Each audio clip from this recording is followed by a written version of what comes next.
Lionel മെസ്സിയുടെയും Argentina ടീമിന്റെയും Kerala സന്ദർശനവുമായി ബന്ധപ്പെട്ട് സംസ്ഥാന കായിക മന്ത്രിക്കെതിരെ അർജന്റീന ഫുട്ബോൾ അസോസിയേഷൻ ഇപ്പോൾ രംഗത്ത് വന്നു. കരാർ ലംഘനം നടത്തിയത് കേരള സർക്കാരാണെന്ന് പറയുകയാണ് അർജന്റീന ഫുട്ബോൾ അസോസിയേഷൻ. സർക്കാർ കരാർ വ്യവസ്ഥകൾ പൂർത്തീകരിച്ചില്ല, കരാർ ലംഘിച്ചത് കേരള സർക്കാർ തന്നെയാണെന്ന് അർജന്റീന ഫുട്ബോൾ അസോസിയേഷന്റെ chief marketing and commercial head ആയ ലിയാൻഡ്രോ പീറ്റേഴ്സൺ ആണ് അറിയിച്ചത്. കരാർ ലംഘിച്ചത് അർജന്റീന ഫുട്ബോൾ അസോസിയേഷൻ ആണെന്ന് കഴിഞ്ഞ ദിവസം സ്പോൺസർ ആരോപിച്ചിരുന്നു. കേരളത്തിൽ വന്നില്ലെങ്കിൽ ഇന്ത്യയിൽ ഒരിടത്തും വരില്ലെന്ന അടക്കമുള്ള ചെറിയൊരു വെല്ലുവിളിയും ഈ സ്പോൺസർ നടത്തിയിരുന്നു. അപ്പോഴും കായിക മന്ത്രി ഇക്കാര്യത്തിൽ മൗനം തുടരുകയായിരുന്നു. എന്നാൽ ഇപ്പോൾ കായിക മന്ത്രിക്കെതിരെയാണ് ലിയാൻഡ്രോ പീറ്റേഴ്സൺ രംഗത്ത് വന്നിരിക്കുന്നത്. 2024 സെപ്റ്റംബറിലാണ് കായിക മന്ത്രി മാഡ്രിഡിൽ വെച്ച് ലിയാൻഡ്രോ പീറ്റേഴ്സണുമായി കൂടിക്കാഴ്ച നടത്തിയത്. ഈ കരാർ ലംഘനം ഉണ്ടായിരിക്കുന്നത് സംസ്ഥാന സർക്കാരിന്റെ ഭാഗത്ത് നിന്നാണെന്ന് വ്യക്തമാക്കുന്ന സന്ദേശമാണ് ഇപ്പോൾ പുറത്തു വന്നിരിക്കുന്നത്. എന്നാൽ ഡിസംബറിൽ ലയണൽ മെസ്സി ഇന്ത്യ സന്ദർശിക്കുമെന്ന റിപ്പോർട്ടുകൾ ഈ അടുത്ത് വന്നിരുന്നു. നേരത്തെ പറഞ്ഞ ചാനൽ മുതലാളിയല്ല, വേറൊരു സ്വകാര്യ കമ്പനിയാണ് മെസ്സിയെ മാത്രമായി ഇന്ത്യയിലേക്ക് കൊണ്ടുവരുന്നത്. രാജ്യത്തെ 4 പ്രധാന നഗരങ്ങളാണ് മെസ്സി സന്ദർശിക്കുന്നത്. ഈ സന്ദർശന പട്ടികയിൽ കേരളം ഇല്ല എന്നതും പ്രത്യേകം ഓർക്കണം. മെസ്സി കേരളത്തിലേക്ക് വരുന്നില്ലെന്ന കാര്യം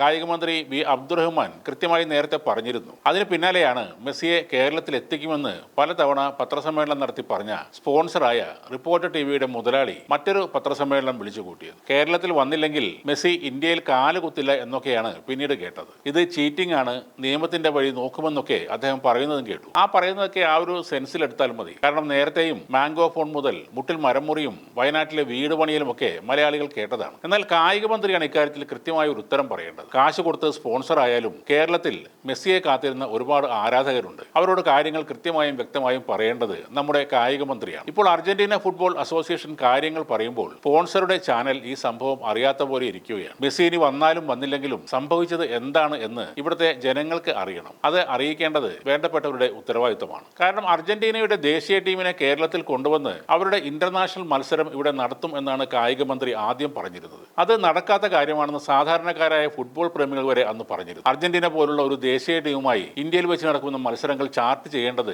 ഇന്ത്യൻ ഫുട്ബോൾ ഫെഡറേഷനാണ്, അല്ലാതെ സംസ്ഥാന സർക്കാരോ TV ചാനലോ അല്ല. സ്പെയിനിൽ പോയ 13 ലക്ഷത്തിന്റെ കണക്ക് മാത്രമല്ല വെളിപ്പെടുത്തേണ്ടത്. അഡ്വാൻസ് നൽകിയ 130 കോടി രൂപയുടെ കണക്ക് കൂടെ ആളുകൾക്ക് മുന്നിൽ മന്ത്രി തന്നെ വെളിപ്പെടുത്തണം.